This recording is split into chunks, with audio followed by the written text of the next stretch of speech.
à toutes et à tous, c'est Mimafleury pour cette nouvelle vidéo. Alors aujourd'hui je vais vous faire une vidéo un petit peu plus longue que d'habitude puisque je vais répondre à une question que vous me posez super souvent. Depuis que vous savez que je suis en Espagne, vous me posez souvent la question comment t'as appris l'espagnol, mais alors est-ce que t'étais d'origine espagnole, mais alors est-ce que tu parlais avant, est-ce que t'es dans un lycée français ou espagnol, etc. etc. Et je me suis dit que j'allais un peu vous raconter mon histoire, etc. dans cette vidéo parce que j'ai jamais fait ce genre de vidéo où je parle de ma vie et c'est pas trop mon truc, tu vois. Mais là cette vidéo va être 100% je parle de ma life, donc si ça vous intéresse pas, je sais pas où est la croix, par là, sûrement par là, vous pouvez quitter la vidéo.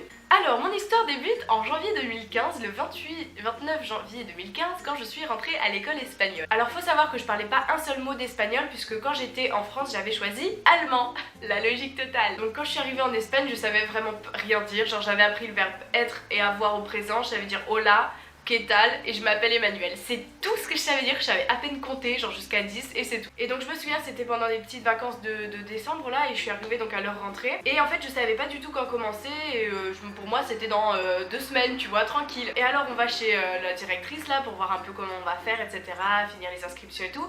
Et la directrice ou je sais plus c'était une secrétaire, qu'est-ce qu'elle dit? Bon bah tu viens demain, on va voir comment ça va se passer. Et moi je suis restée en mode ah, demain, genre là, demain.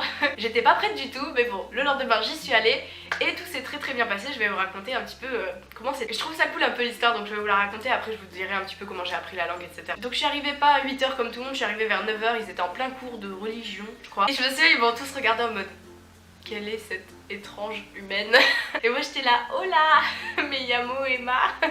J'étais trop gênée, mais je me suis dit vas-y, essaye de faire la meuf cool et tout. Donc ils ont tout de suite été super sympas. Je comprenais absolument rien du tout. Pendant 2 mois, je crois que la seule phrase que j'ai prononcée c'était Yo no entiendo, je ne comprends rien. Et donc après il y a eu le tour de la récréation du premier jour. Donc là je me suis allée elle m'a présenté à tout le monde. J'étais la nouvelle, wouh. Et franchement c'était une super bonne journée. Et alors après je vais vous raconter comment ça s'est passé. C'était la période la plus galère de toute ma life. La première journée était terminée, j'étais toute contente, je me suis dit ouais je me suis fait des potes, je vais vite apprendre la langue, etc.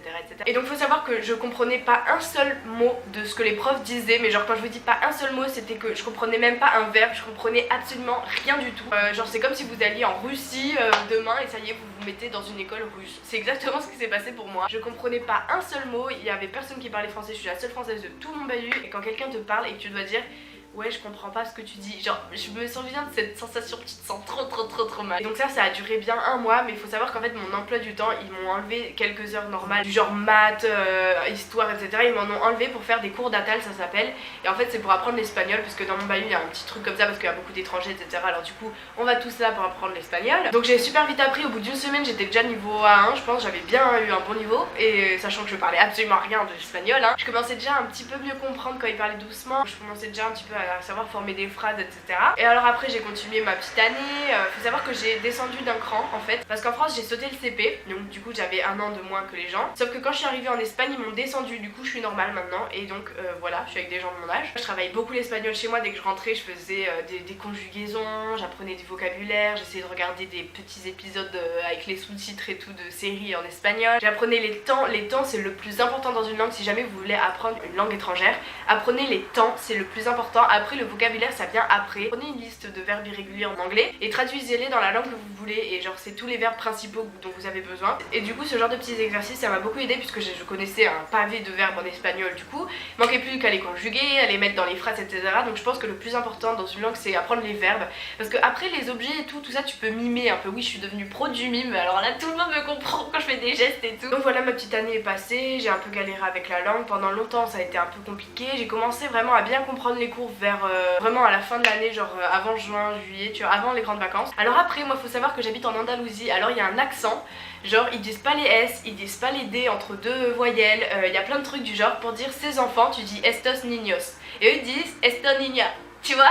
Alors toi quand t'apprends la langue tu sais pas trop si c'est singulier, pluriel etc. Donc c'était la grosse galère. Moi ma mère elle m'a mis sans pitié dans un bahut en talou. Faut savoir que je ne sais pas rouler les R. C'est une grosse galère, vraiment. C'est vraiment la galère, donc quand vous me dites genre fais-moi une démonstration en espagnol etc. Non je parle pas mieux, je ne prononce pas mieux que vous. Il m'a fallu 1 an pour prononcer la C là, le C là, il prononce pas C comme tout le monde. Et donc en fait là j'ai un petit problème qui se pose, c'est-à-dire que je comprends très bien ce qu'ils disent, mais alors pour parler j'ai beaucoup de mal. En fait les mots ne me sortent pas, genre je les connais, si tu me les dis je vais dire ah mais oui c'est ça le mot, je le connais tu vois, je sais le conjuguer etc. Mais je le sors pas, quand je raconte une histoire j'ai toujours les verbes de base qui sortent tu vois. Et pourtant ça fait 1 an les gars que je suis en Espagne et je comprends pas les gens qui disent ouais en 4 mois je suis bilingue, 6 mois je suis bilingue. Moi ça fait 1 an, je parle toujours pas correctement, très sincèrement. Je crois que le plus dur c'est de parler parce que écrire c'est facile, il n'y a pas de problème d'orthographe comme en France. Comme ils prononcent toutes les lettres, alors toi t'écris tout ce que t'entends. Lire c'est un peu compliqué, même beaucoup compliqué, je vous dis pas la honte que je me tape en cours quand je dois lire et que j'arrive pas à rouler les R. Pour comprendre la lecture c'est facile, donc après il y a 2-3 mots de vocabulaire qu'il faut chercher dans le dico, etc. Le dico, mais je vous dis pas, je l'ai pas lâché pendant 5 mois. J'avais toujours dans mon sac, à chaque fois que quelqu'un me parlait, j'avais mon petit dico, ouais vas-y répète. Dès que je cherchais un mot, je cherchais dans mon dico, je manie le dico, mais à 1 seconde je te trouve un mot, ça c'est clair. La honte un peu de parler, c'est venu après, genre maintenant, tu vois. Alors qu'au début j'avais aucune honte, je parlais n'importe comment, je m'en battais les couilles, je parlais, je disais ce que je pouvais. Ma mère elle me disait toujours faut que tu parles parce que sinon t'apprendras pas. Et alors c'est maintenant en fait que j'ai un peu du mal parce que j'ai tellement envie de perfectionner mon espagnol que ça me vexe encore plus quand quelqu'un me dit qu'il comprend pas, parce que avant je savais que j'étais complètement nulle en espagnol, donc je savais que s'ils me comprenaient pas c'était normal, donc c'est pour ça que ça me vexait pas.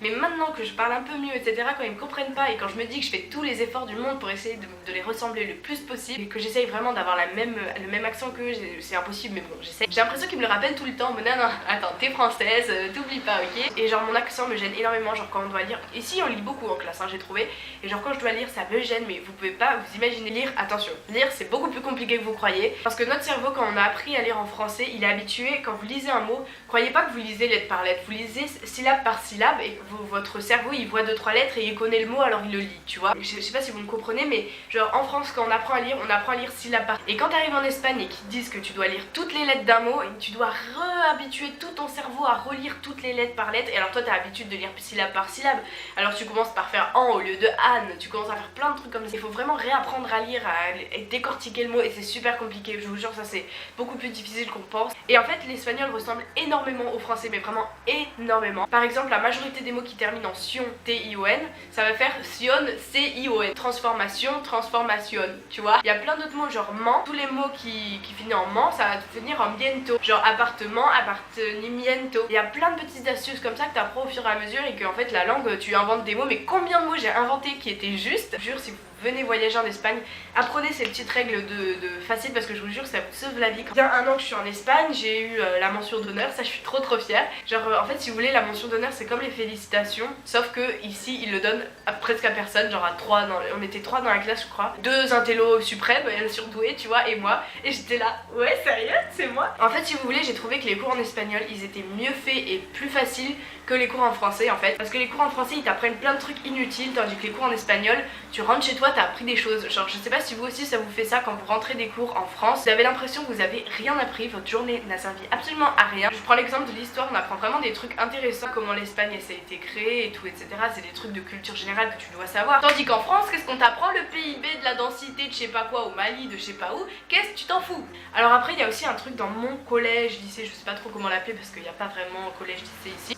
Moi en France c'est pas que j'avais peur des profs, mais genre j'avais la rage contre eux, ils sont méchants gratuitement les profs en France. Vous vous rendez pas compte parce que vous êtes dans le bain, vous allez tu vois un peu au bahut, tu sais comment sont tes profs, tu les connais, etc. Il y en a que tu trouves gentils, mais je vous jure les profs que vous trouvez adorables c'est des monstres ici en Espagne, je vous jure. Alors déjà tu vous vois pas parce que vous voyez c'est une connerie totalement énorme. Vous voyez tes profs, ça va juste créer une distance entre le prof et toi, le respect, excusez-moi, eux ils ont aucun respect envers les élèves, alors arrêtez de, vous voyez, faut arrêter, franchement. Se lever quand le prof entre, arrêtez, ça c'est de 1980, faut arrêter un petit peu, hein. On est au 21e siècle, on va arrêter de se lever un petit peu parce que je trouve ça complètement débile, mais au début ça me paraissait normal, et quand je suis arrivée en Espagne je me suis dit mais vraiment c'est tellement con ce truc, mais où tu fais ça? C'était 1800, plus personne se lève maintenant. Genre est-ce que tu te souviens de ton école de maternelle quand tout le monde parlait et que tout le monde était détendu et que tout le monde parlait très fort? Et bien en Espagne c'est exactement la même chose, et c'est à dire que quand il y a un calme, c'est-à-dire un calme normal pour vous en France quand on fait un exercice, moi ça me met mal à l'aise, genre je me dis est-ce que c'est du silence que j'entends? Donc bah voilà, ma vidéo est terminée, j'espère que ça vous aura appris un truc. Si vous voulez une partie 2 n'hésitez pas à me le dire, ça sera avec plaisir. Si vous voulez une vidéo vraiment consacrée sur comment apprendre une langue étrangère, y a pas de souci, moi j'avais un peu envie de vous raconter comment ça s'est passé, mon déménagement, etc. Je vous fais tous de très gros bisous, n'hésitez pas à me dire ce que vous en pensez en commentaire. Et puis merci d'avoir regardé jusqu'à la fin encore une fois, et puis je vous fais tous de très gros bisous pour une prochaine vidéo. Bye!